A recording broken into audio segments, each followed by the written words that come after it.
பருப்பு சாம்பார் அதில் வந்து நான் கொத்தவரங்காய் போட்டு செய்ய போகிறேன் சாம்பாருக்கு. ஸ்டீம் எல்லாமே போயிடுச்சு. இருக்கிறது 1/2 டம்ளர் துவரம்பருப்பு, ஒரு 1/4 டம்ளர் பாசி பருப்பும் கூட போட்டுக்குவேன் எப்பவுமே. அதோட ஒரு 3 தக்காளி, கொஞ்சம் பெருங்காயம், கொஞ்சமாக கருவேப்பிலை, அப்புறம் கொத்தமல்லி தலையெல்லாம் போட்டு இது மாதிரி நல்லா மசிய வேக வச்சுக்கலாம். வெங்காயத்தூள் ஒரு 1/2 டீஸ்பூன் போட்டிருக்கேன். சின்ன வெங்காயம் முழுமையாக போட்டாச்சு. சின்ன வெங்காயம் இல்லைன்னா பெரிய வெங்காயம் கூட போட்டுக்கலாம். இன்னும் கொத்தவரங்காய் இன்னும் தண்ணி ஊற்றிக்கலாம். இதை இங்கிலீஷில் கிளஸ்டர் பீன்ஸுன்னு சொல்லுவோம். இதில் நார் சத்து, இரும்பு சத்து, விட்டமின்கள் எல்லாம் அதிகமாக இருக்கிறதுங்க. நாட்டு காய்கறிகளில் இது ரொம்ப முக்கியமான ஒரு காய். ரொம்ப மலிவாகவும் கிடைக்கும். நம்மளுக்கு ரத்தத்தில் வந்து சர்க்கரையோட அளவை வந்து கட்டுமானமாக வச்சுக்கும்.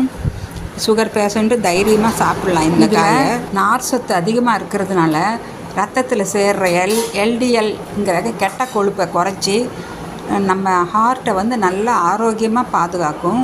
இது வந்து கலோரிஸ் ரொம்ப குறைவு, நார் சத்து ரொம்ப அதிகங்க.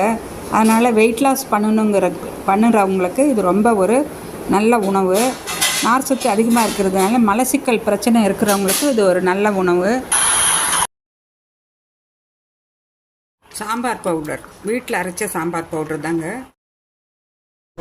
சாம்பார் பவுடர் லிங்க் வேணால் டிஸ்கிரிப்ஷன் பாக்ஸில் கொடுக்குறேன். நான் செஞ்சது வேணுங்கிறவங்க பார்த்துக்குங்க. 2 table spoon sambar powder, 1/4 spoon சோம்புத்தூள், 1/4 ஸ்பூன் சீரகத்தூள் எல்லாம் கலந்து விட்டுக்கலாம்.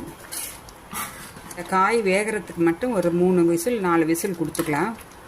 தனியாத்தூள் 1 டீஸ்பூன். இதை மூடி வச்சிடலாம். 10 பீஸ் தேங்காய் துருவலாக இருந்தால் ஒரு 2 டேபிள் ஸ்பூன் தேங்காய் துருவல், 1 டீஸ்பூன் சோம்பு. இதை மிக்சியில் போட்டு நல்லா அரைச்சி எடுத்துக்கலாம். பாருங்கள், இப்போ எல்லாம் ஸ்டீமு ரிலீஸ் ஆகிடுச்சு. ஓப்பன் பண்ணி பார்க்கலாம். கொத்தவரங்காய் நல்லா வெந்துடுச்சு பாருங்கள். சோம்பு 1 டீஸ்பூன், தேங்காய் ஒரு 10-12 தேங்காய் பல் கொஞ்சம் திப்பியாகவே அரைச்சி எடுத்துக்கலாம்.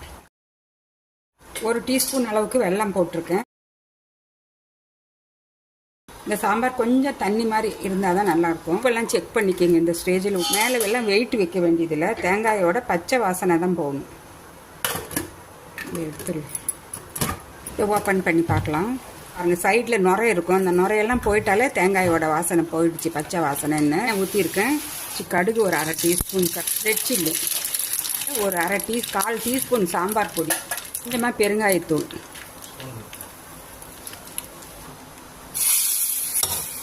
இப்போ சூப்பரான கொத்தவரங்காய் ஹோட்டல் ஸ்டைலில் செஞ்சாச்சு.